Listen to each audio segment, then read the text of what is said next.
Ooh, excuse me. Burped a little bit. Okay. All right. Morgan Housel, the author of The Psychology of Money, says money's greatest intrinsic value, and this can't be overstated, is its ability to give you control over your time. So today we're diving into what real financial freedom means, not just stacking cash, but using it to design a life that's truly yours. Recently, I started leading a financial peace university course, or co-leading a course. Last week was my first time leading the class, and it was great. It was fantastic. There's still some things that I need to work on, some areas I can improve, and especially when it comes to a group setting, because I think you guys know that I'm a one-on-one coach, and some of the skills are transferable, but not all of them. So, but it's just kind of a fun thing that I'm doing. I'm hoping to then be able to transfer these skills into future masterminds that I have, like I've mentioned before, on the 15 valuable laws of growth, like Atomic Habits, and be able to do that in the future. So stay tuned for for that kind of stuff. The second session talks a lot about paying off your debt and cutting up your credit cards. It's probably one of the most, if not the most controversial topic of all of Financial Peace University. And not that I'm going to be telling you today to cut up your credit cards, even though personally I believe that you should. But I do want to go over a few main points with you about how to be truly financially free and how this fits into pursuing your calling well. Back whenever I wasn't really taking my life seriously, that flowed into how I managed my finances. In other words, I didn't. I think it helped a little bit that I didn't necessarily like spending money, but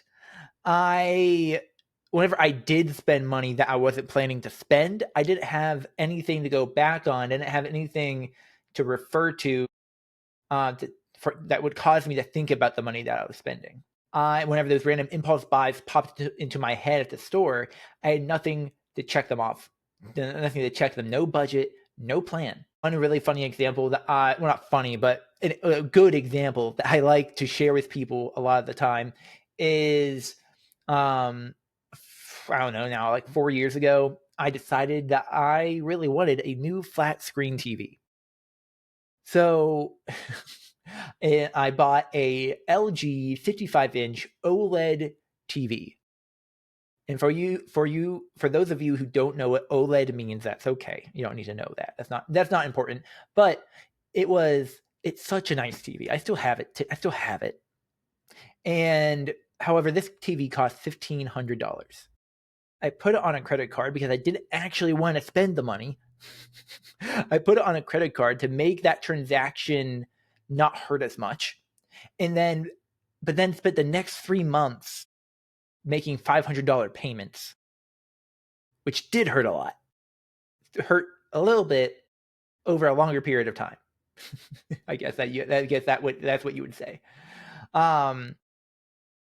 So like that's my fun, like kind of funny, but also what I like to share whenever I talk about like why I am. I said earlier, like cut up your credit cards because they turn into use cases like that. Anyway, financial freedom isn't just about having money. It's about knowing why you have it, how to use it, and when to use it. Money is a tool, and just like any tool, you can use it well or you can use it incorrectly. And depending on who you ask, what incorrect actually means can differ a lot. But today, I want to be super, super practical. Because here's the deal. Like we talked about earlier, financial freedom isn't just about stacking cash, it's about building a life that's truly yours. And if that's the goal, why wouldn't you want to manage your money well? I think this is something Dave Ramsey talks about really well, honestly. He starts with a simple but powerful step, saving a $1,000 starter emergency fund.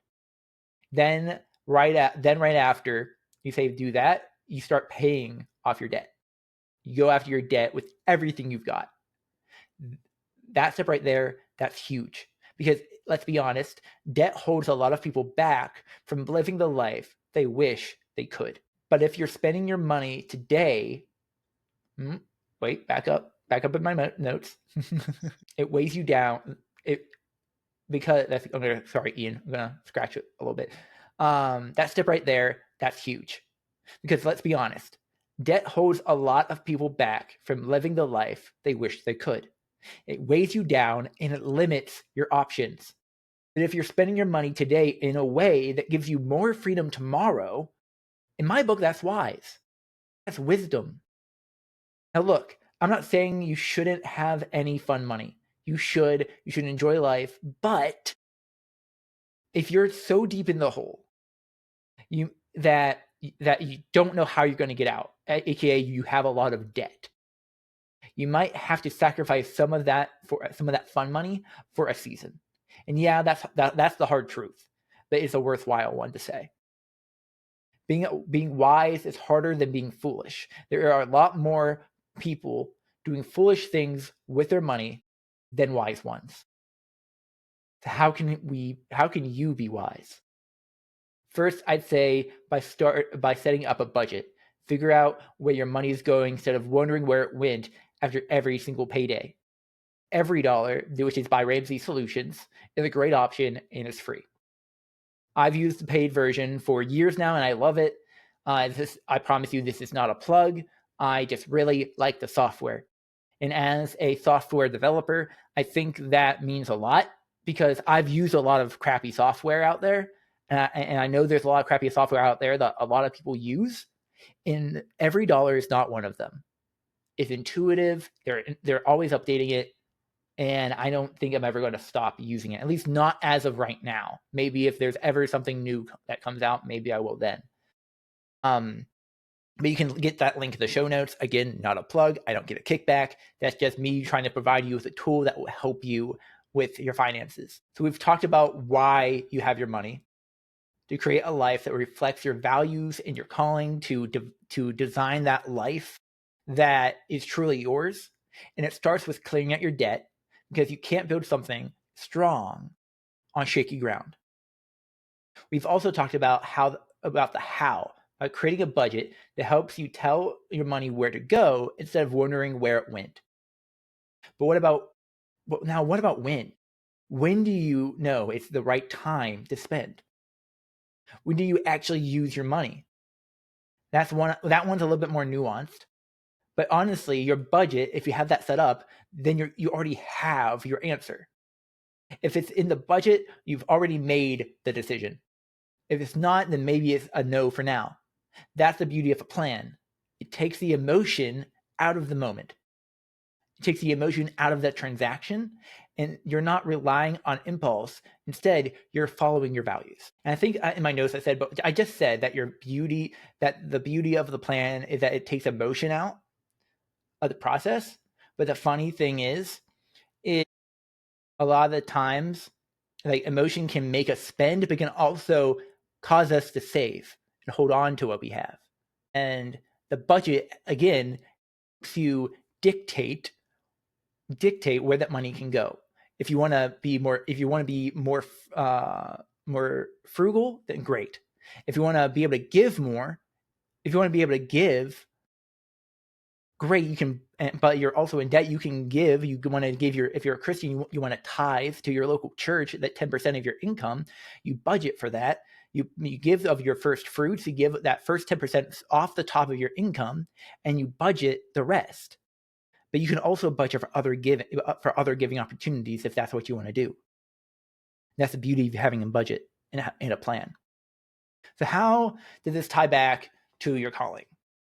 Because I haven't really mentioned calling a whole bunch yet, and it's been 9 minutes, almost a whole length of a usual episode that I do. And I haven't really talked about calling all that much. And God doesn't call us to chaos. He calls us to stewardship. I know I'm getting to why this has to do with our calling in a second. And stewardship isn't just about tithing or giving. It's about managing everything He's entrusted to us. Our time, our gifts, our relationships, and yes, our money. Financial freedom is a fruit of faithful stewardship. Now, if you're not a Christian, I just said a lot of Christian-y things, but I think I said it before. If you want to live a life that is truly yours, why wouldn't you want to manage your money well?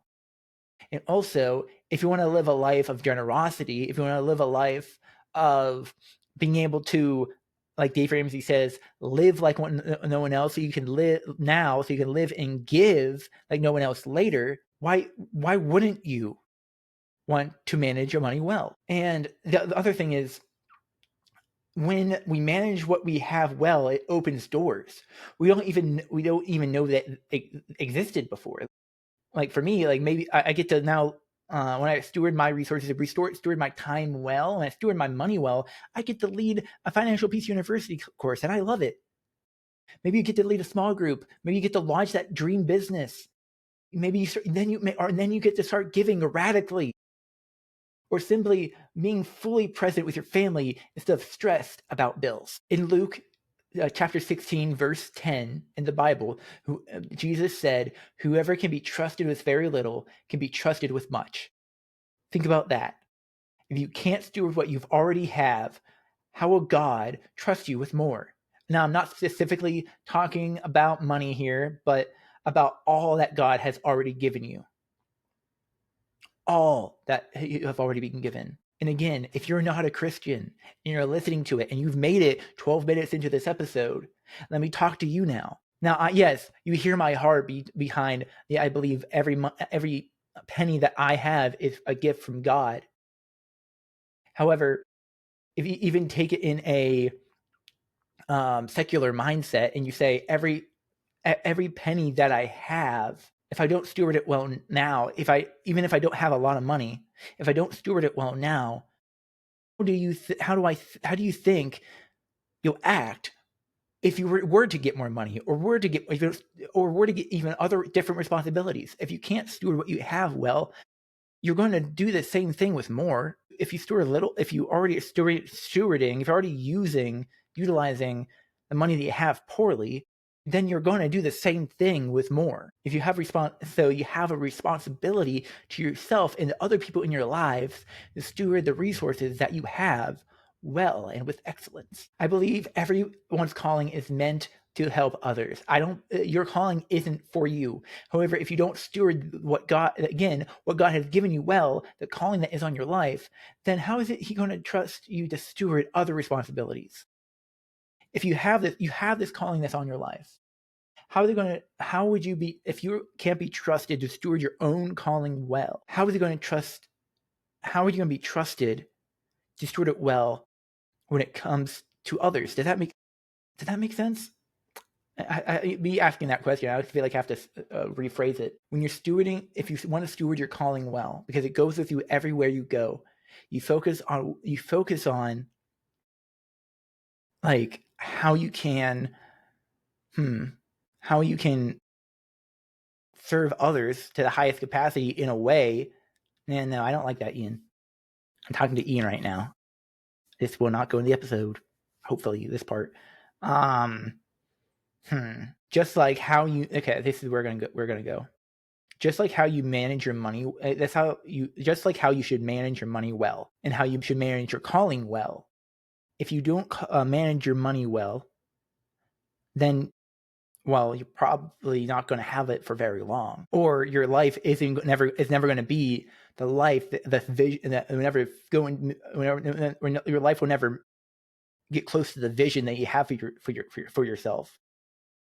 And same thing is true about your calling. You can steward your resources, including your money, in a way that feed into the calling that is on your life. And maybe that's giving to certain nonprofits and budgeting for that, so you can make sure that you're stewarding your resources in a way that feed into that calling that is on your life, into the purpose that is on your life. Think about that. If you steward your money well now, in keeping your calling, your purpose in mind, then maybe later when you have more money, you'll be able to do even more than you ever thought you could. You'll be able to give more. You'll be able to you'll be able to do more. Maybe travel more, go on missions trips, or I don't know, just be radically generous with the money that you've been given.